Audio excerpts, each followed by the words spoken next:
వీళ్ళకు ఏది ఎంత నమ్మాలో తెలియని ఒక ఇది ఏర్పడుతుంది.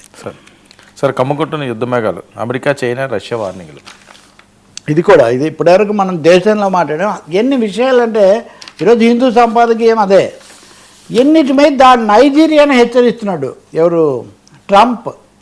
జాగ్రత్త, ఇంకా ఇప్పటికంటే తీవ్రమైనటువంటి వేస్తానని దాదాపు ఒక 3-4 దేశాల మీద ఇప్పటికే ఆయన ఇవన్నీ కురిపించడాలు అయిపోయాయి. వెనిజులా చుట్టూ పెట్టాడు. వెనిజులా చుట్టూ పెట్టి యుద్ధ మేఘాలు పూర్తిగా కమ్ముకున్నాయి. మీరు పారిపోవడానికి సమయం ఇస్తాడంట. నేను చాలా మంచివాడిని, మీరు పారిపోవడానికి మీకు 10 రోజులు టైం ఇస్తున్నాను అన్నాడు. ఈ లోపల రష్యా ఉక్రెయిన్ యుద్ధానికి సంబంధించి నేను ఒక శాంతి ఒప్పందం కుదురుతున్నాను, ఇది అయిపోతుందని ఆయన చెప్తే అది జరగల. భారత పాకిస్తాన్ల మధ్య నేనే శాంతి అని చెప్తుంటాను. ఈరోజు కూడా చెప్పాడు. ఆయన శాంతిదూతగా గుర్తించి నోబెల్ బహుమతి వస్తుంది అనుకుంటే రాలేదు. కానీ ఏదో పిల్లికి ఎలక సాక్ష్యం అని ఇజ్రాయిల్ వాళ్ళు ఈయనకు శాంతి బహుమతి ఇచ్చారు. ఇంకా చూడండి, అక్కడ గాజాలో అల్లకల్లోలం సృష్టించుకుంటూ మారణహోమం సాగిస్తున్న ఇజ్రాయిల్ వాళ్ళు ట్రంప్కు శాంతి బహుమతి ఇచ్చారు. సో ఇప్పుడు ట్రంప్ నెతాన్యాహూతో కూడా మాట్లాడుతున్నారు. వాళ్ళు బీబీ అంటారు ఆయన, ఆ బీబీతో చేస్తున్నారు. ఇప్పుడు మళ్ళీ మనం రష్యా ఉక్రెయిన్కి వస్తే చాలా వరకు అయిపోయింది. కానీ మాకు 15 ఏళ్ల పాటు రక్షణ కల్పిస్తానని అమెరికా హామీ ఇచ్చింది. కల్పిస్తారు, ఎందుకంటే ఉక్రెయిన్లో దొరికే అరుదైన ఖనిజాలు అన్నింటినీ అమెరికాకు అప్పగించడానికి ఇదివరకే మెడ మీద కత్తి పెట్టి ఒప్పందం చేసుకున్నారు. కానీ ఈ లోపల పుతిన్ ప్రభుత్వం బాంబు పేల్చింది. పుతిన్ మీద వ్యక్తిగతంగా దాడి చేశారు, అటాక్ చేసింది జెలెన్స్కీ ఉక్రెయిన్ సైన్యం. డ్రోన్స్ కురిపించారు ఆయన నివాసం మీద.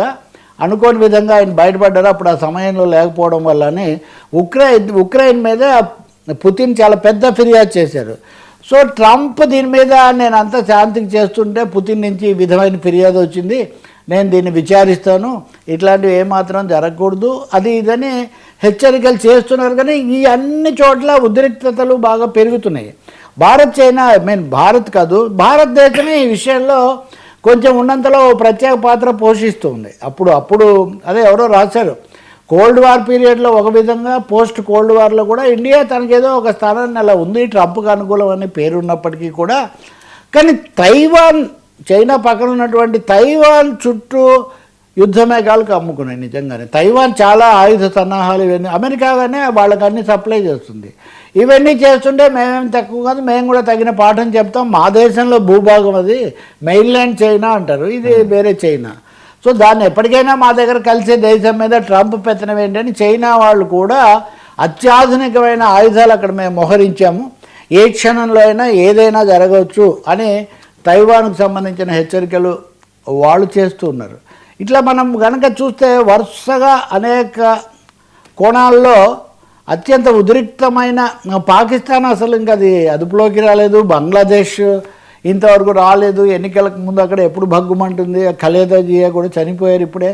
సో దేశంలో వాతావరణం అలా ఉంచి భారతదేశం చుట్టూ బాగా దూరంగా కూడా యుద్ధ మేఘాలు, ఉద్రిక్తతలు, రెచ్చగొట్టడాలు అన్ని చోట్ల అమెరికా యొక్క ప్రత్యక్ష పాత్ర చాలా ఆందోళనకరంగా మారుతుంది. దీనికి ఎప్పుడు ఇది మళ్ళీ శాంతి మార్గం పడుతుంది, ఈ దేశాలు ఎప్పుడు నిలదొక్కుంటే అనేది ఎలా ఉన్నా ఉద్రిక్తత తాండవిస్తుంది.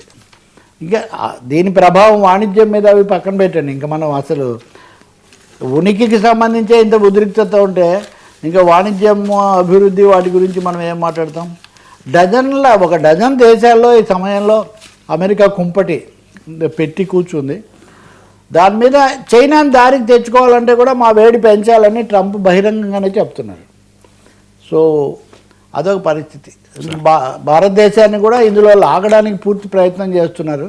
దగ్గరగా ఉంటూనే వాణిజ్యం వరకు చేసి తప్పించుకుందామని చూస్తుంది. అయితే ఇండియా కూడా వీటన్నింటిని దృష్టిలో పెట్టుకొని ఈరోజే మీరు వార్త చూస్తారు, దాదాపు 80,000 కోట్ల విలువైన ఆయుధాలకు ఆర్డర్ పెట్టింది భారతదేశం. అత్యాధునిక ఆయుధాలు ఇవన్నీ తన సన్నద్ధత కూడా తను పెంచుకోవాలని రాజ్నాథ్ సింగ్ నిన్న రక్షణ అధికారులతో చర్చలు ఇవన్నీ కూడా జరిపిన తర్వాత.